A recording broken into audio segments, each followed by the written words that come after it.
So this morning I was sitting at Akamana thinking what to talk about, what to speak into. So I recorded a video about buy me a coffee, membership, explaining it, and then giving a nice example of when I offer guidance. So what does it entail, what can you expect? At the end of the video I was like, no. So I recorded another video about what does it actually mean to me, conscious awareness from lived experience. When people ask me, so what do you do? Yeah, I'm a YouTuber. What's it about? Conscious awareness from lived experience. And then they go like, and even that video was like, then I came home and Chris asked me, my neighbor downstairs, so what's up? Well, he didn't ask that, but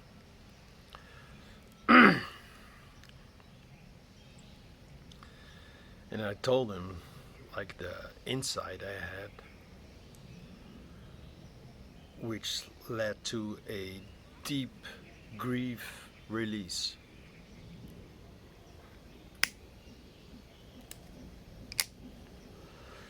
And of course, something in me didn't want to talk about this. So it didn't even come up. Sitting there at Kamana, yeah, of course, because it's about feeling safe. And sitting in a public restaurant, I mean, anyone can step in at any time. No, that is not a safe space. Not that it's really bad, but yeah, you understand, right? It's not the safest places. So here I am at home. Yeah, that's a safe space. So yeah, explaining it to Chris, it immediately became apparent. Yeah. A personal story. Not that my videos are not personal. No, but you know what I mean.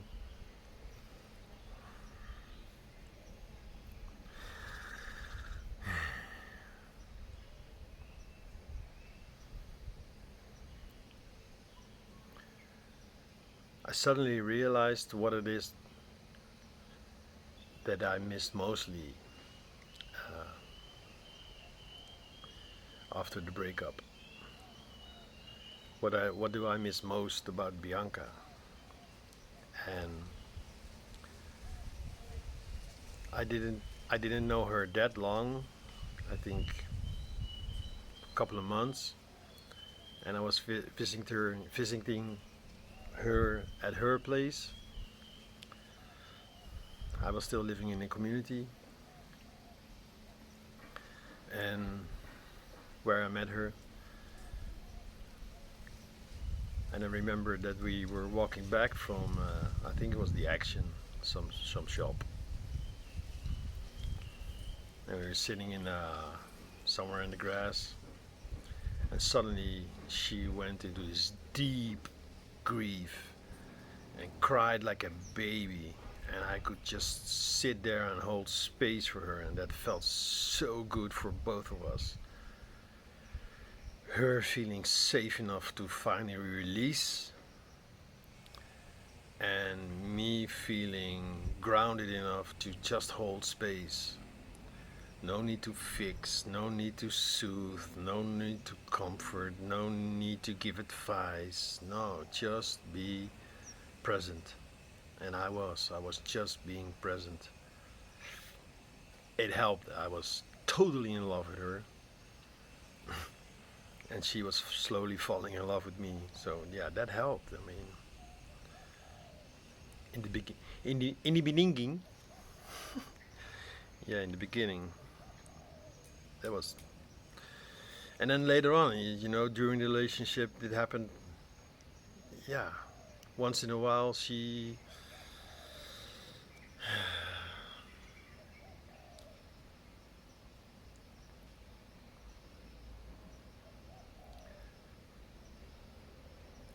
But reversed, I remember, I think it was after we did an ayahuasca.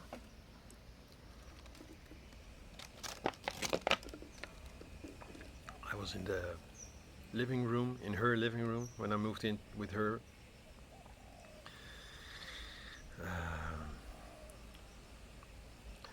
And I realized I feel safer with you than I feel with myself. Yeah, and of course, you know, realizing it, I realized this cannot be. No, now it's my time to work on myself. And I remember going into this really vulnerable state, and then, of course, she was holding space for me. Of course, she was there for me. But something in me was on guard, you know, was wary, like uh, the slightest touch. I think she just wanted to stroke my head. Just let me know I'm here for you.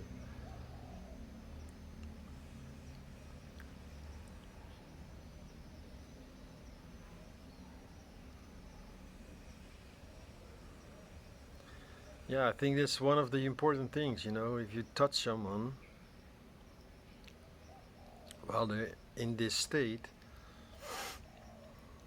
it can change the whole dynamic. But yeah, I mean, she just wanted to let me know I'm here. Maybe she was feeling a little bit insecure. I don't know. But something in me said, "Oh, she's trying to soothe me. You know, uh, this allergy. I have this allergy of being smothered, being mothered."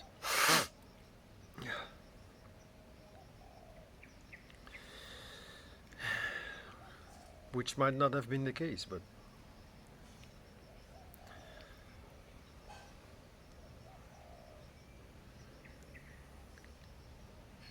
and there have been moments when I could really, you know, open up, and I'm not sure if it's a male thing that uh, we men in general find it very hard to cry in public or to cry at all.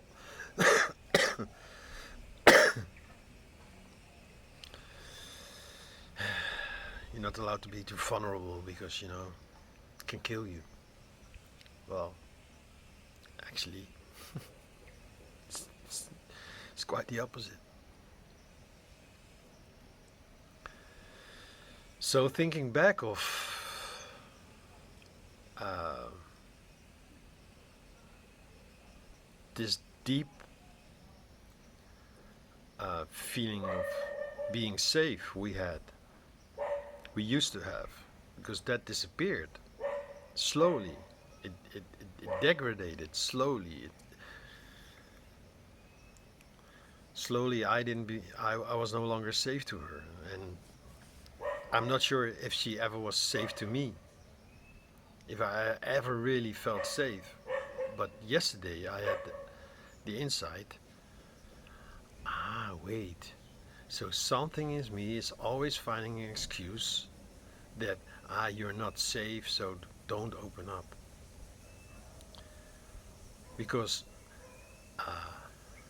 yeah, I called my friend Angela, she wasn't there. Then I called my friend Renate, the yoga teacher.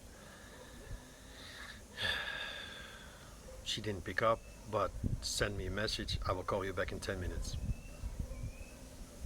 And she called me back while doing her yoga exercise. And she often does her thing while we talk. And yeah, sometimes I get a little annoyed by her being distracted when she's behind the computer reading things. She's not really listening.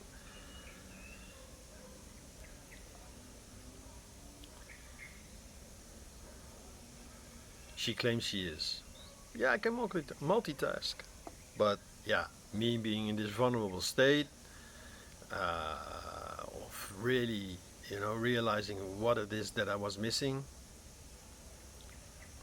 after the breakup, why I was missing her so much, because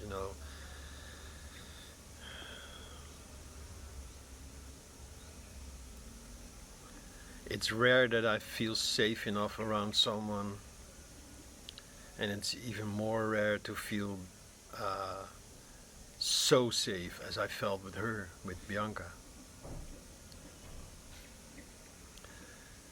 So I was sharing this with my yoga friend, and I don't know. She started doing some coaching, or yeah, instead of just holding space.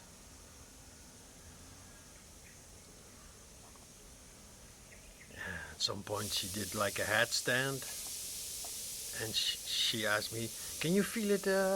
Can you feel it rise to your head or something?" And I was like, "Fuck off." So I ended the call. Didn't even say anything. Put it in silent mode. Do not disturb. Uh, Put on some music, like music I know hits me. It's a Dutch song about missing someone who just died. Beautiful. Uh,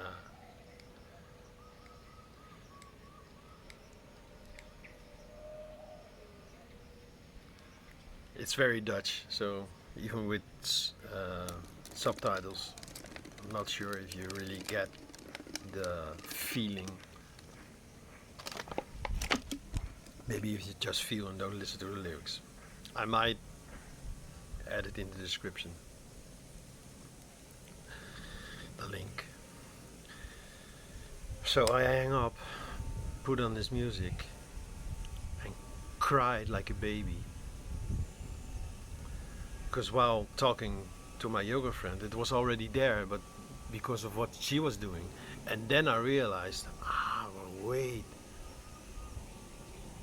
I realized while talking to her and while she was doing her thing, um, what I was doing, what I was looking for. I was looking for a mother, while at the same time I'm very allergic to this mothering energy. So, yeah, first of all, she's not my mother. Same with Bianca, she's not my mother. This is one of the things Bianca really had trouble with near the end, and that had been going on for a while. Like, I'm done mothering you. I'm done taking care of you. And I didn't leave. I felt like, so stop it. I mean, I'm not asking you to mother me, but maybe I was subconsciously calling Renate subconsciously, and then not being able to go into the full grief, blaming Renate, made me realize, so afterwards she did me a huge favor, because it made me realize, oh, I have to do this on my own. I have to be safe with me. Don't reach out to anybody else for, please, hold me. And yeah, it's what we're used to. I mean, it's what we did as a child. But that's also where the trauma is.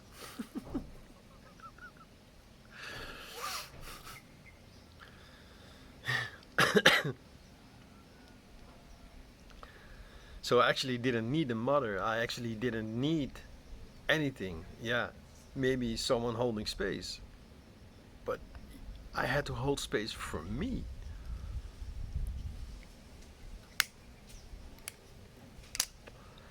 I had to be there for me, take care of me.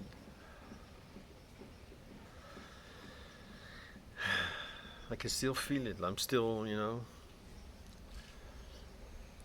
releasing and integrating.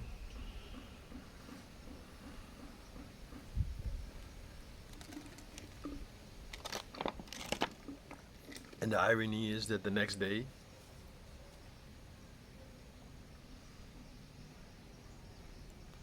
yeah, so now I remember this was 2 days ago, not yesterday.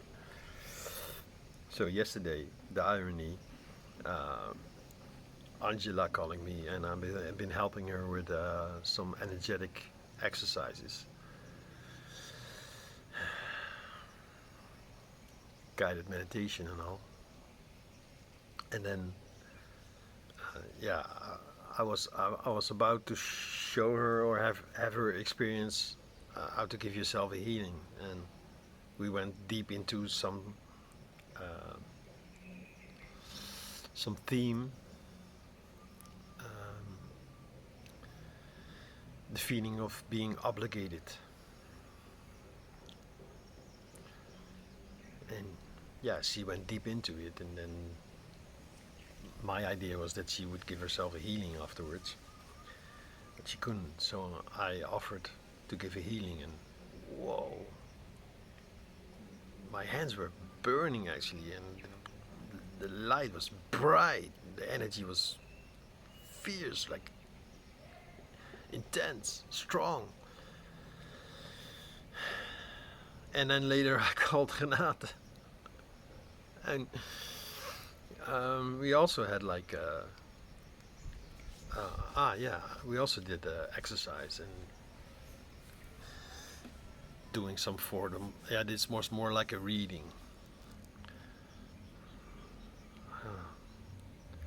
So what I had given myself, I could uh,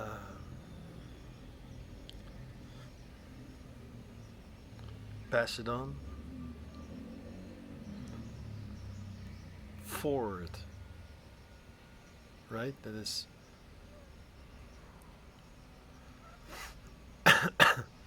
pay it forward. Yeah.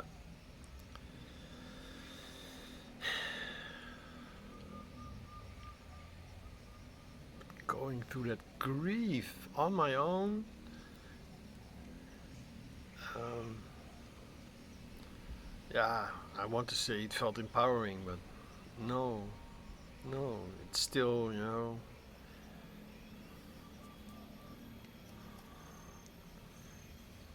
Later I talked with Angela about the whole thing.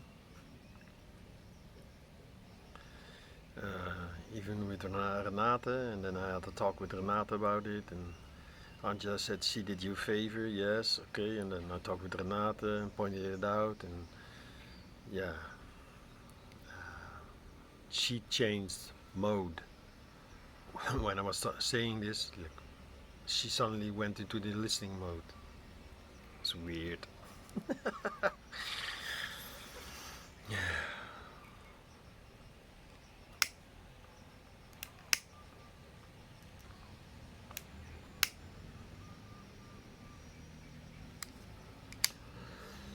I think in general people don't know what it's like to hold space, what it's really like, what they feel like they have to do something. No, just go into your own I am state of being, being present. That's it. You being present in the presence of someone who is going through something. No advice, no soothing. Uh,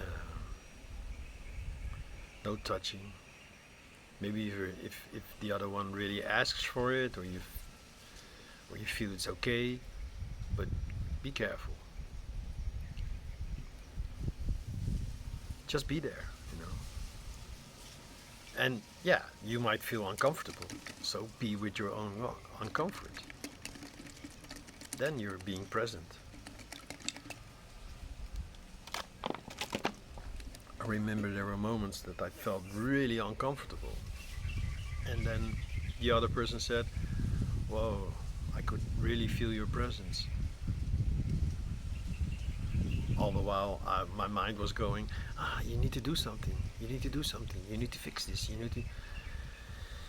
Yeah, I had this so many times in a relationship with Bianca. It's like, oh, I felt like, especially when she was angry and locked herself up in the room, in the bedroom.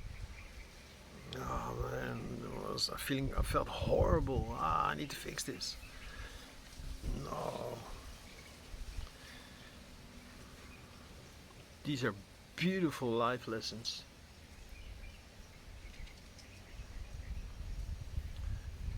Even when someone is like clearly asking, "Please help me." No, so often they're not actually want help.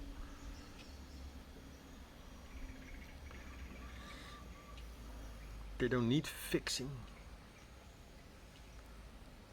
Just have to be with it.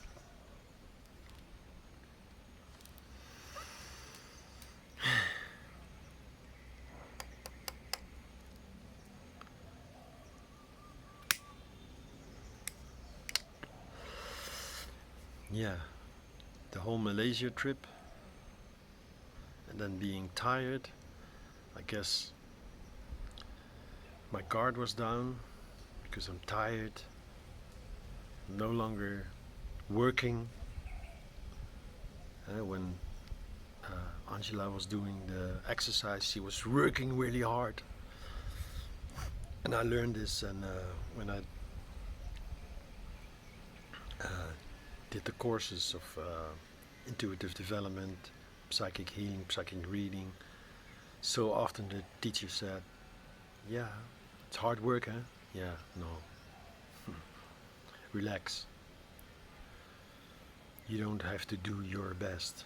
You don't have to be your best. Just relax. Just be. Be with it. No working. No.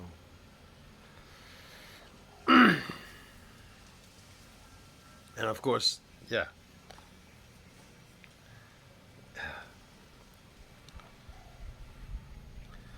It's a very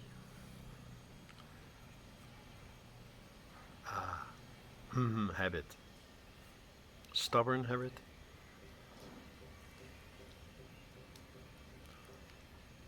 Stringent.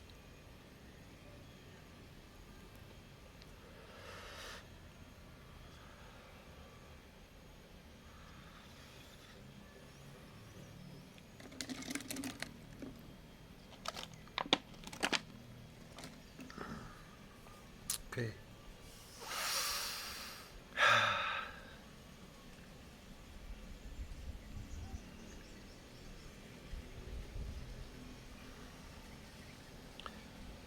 Thank you for your presence.